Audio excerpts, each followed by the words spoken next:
स्वामी पेरियार और उनकी सच्ची रामायण।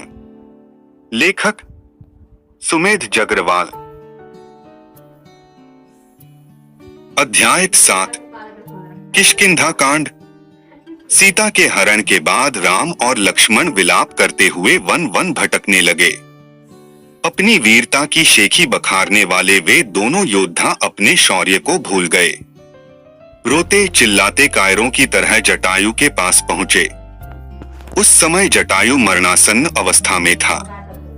वाल्मीकि रामायण के अरण्यकांड के 68वें सर्ग के श्लोक 32-33 से विदित है कि बलशाली तथा यशस्वी राम ने जटायु की तृप्ति के लिए लक्ष्मण के साथ वन में जाकर खूब मोटे मोटे और बड़े बड़े मृगों को मारा और उनका मांस निकाला तथा उस मांस के पिंड बनाकर उस पिंड को दिवंगत जटायु पक्षी की तृप्ति के लिए कुश की हरियाली पर बिखेर दिया। यही बात आध्यात्म रामायण के आरण्यरा सर्ग 8 में इस प्रकार कही गई है कि श्लोक 38-39 से विदित है कि राम ने जटायु का दाह करने के लिए लक्ष्मण के साथ स्नान किया, मृग मारकर टुकड़े कर हरियाली पर बिखेर दिए ताकि सब पक्षी खाएं और जटायु तृप्त हो जाए। साधारण मनुष्य की तरह रोते बिलखते दोनों भाई वानर जाति तथा अन्य जनजातियों की शरण में जाकर सहायता के लिए गुहार लगाने लगे। दोनों वनवासी भाई जब शबरी के आश्रम में पहुंचे तो शबरी ने दोनों भाइयों का स्वागत फल फूलों से किया। ब्राह्मणी लोगों द्वारा प्रचार किया जाता है कि राम ने शबरी के सम्मान में झूठे बेर खाए थे और शबरी के अपमान में लक्ष्मण ने शबरी के झूठे बेर फेंके थे। इस माध्यम से ब्राह्मणी लोग यह बताते हैं कि तुम लोग नीच वर्ण के हैं, फिर भी हम तुम्हारी नीच औकात दिखाने के साथ साथ कुछ सम्मान भी करते हैं। ये लोग इस प्रकार की नीच और घटिया सोच के माध्यम से शूद्र लोगों में मनोविकार उत्पन्न करते रहते हैं, जिससे शूद्र लोग हमारे चरण स्पर्श वाले बने रहें और हमारी गुलामी से इनकार न करें।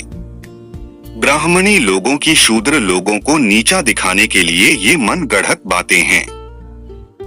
किसी भी रामायण में ऐसा नहीं लिखा है कि राम ने शबरी के झूठे बेर खाए थे।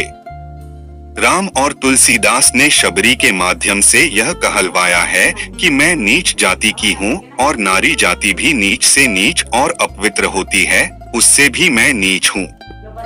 इस प्रकार राम और तुलसीदास ने शबरी के माध्यम से नारी जाति और शूद्रों अर्थात भारतीय लोगों का अपमान किया है, जो कि राम और तुलसीदास की नीच और घटिया सोच को दर्शाता है। राम ने किष्किंधा पर्वत पर जाकर सुग्रीव के साथ मित्रता कर ली, यह जानते हुए कि वह धोखेबाज है और उसने अपने भाई की हत्या करवाने तथा राज सिंहासन पर कब्जा करने के विचार से उसके साथ संपर्क बनाया था। बाली के विश्वासघाती भाई सुग्रीव के लिए उसने छुपकर पीछे से वार करके बाली की हत्या कर दी। यही राम जो आमने सामने बाली के साथ युद्ध करने का साहस नहीं कर पाया। अज्ञानी लोग उसको वीर योद्धा के रूप में अभिवादन करते हैं और ब्राह्मण लोग बहुत जोर शोर से उसकी प्रशंसा करते हैं। बाली का वध करते हुए अपने कृत्य को न्याय संगत बताते हुए राम ने अपनी सफाई में बाली को कहा, नर पशुओं के संबंध में धर्म का पालन करना आवश्यक नहीं है, और उसने इस आधार पर बाली का वध कर दिया कि बाली ने विवेकपूर्ण आचरण नहीं किया जो उसे करना चाहिए था। बाली पर लगाए गए आरोपों का बाली से स्पष्टीकरण मांगने का प्रयास किए बिना राम ने बाली का वध कर दिया और स्वार्थी सुग्रीव की बातों पर पूरी तरह से विश्वास कर लिया। अपनी स्वार्थ सिद्धि के लिए राम स्वयं उस सुग्रीव के सामने झुक गया जो अयोग्य और विश्वासघाती था और कहा कि मुझे स्वीकार करो, मुझ पर दया करो। बाली अपने भाई का वध नहीं करना चाहता था। सुग्रीव ने अपने भाई बाली के साथ अनावश्यक झगड़ा कर लिया। बाली स्वभाव से अहिंसक था, अतः उसमें कोई दोष नहीं था। अपनी पत्नी को वचन देकर कि वह अपने भाई का वध नहीं करेगा, वह युद्ध के लिए उतरा। बाली एक धैर्यवान और शक्तिशाली पुरुष था।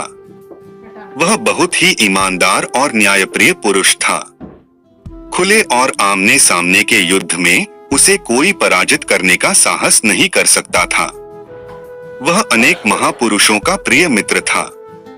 उसने गलती से राम को ईमानदार पुरुष समझा। बाली की मृत्यु पर सुग्रीव उसके सद्गुणों के बारे में बोला कि मैं ऐसे श्रेष्ठ भाई को खोने के बाद जीवित नहीं रहूंगा। मैं अग्नि में कूदकर प्राण त्याग दूंगा। ऐसे श्रेष्ठ पुरुष का वध करने पर राम ने सफाई देते हुए कहा कि हिंसक पशु को मारने में धर्म के नियमों का पालन करना आवश्यक नहीं है। क्या बाली एक हिंसक पशु था?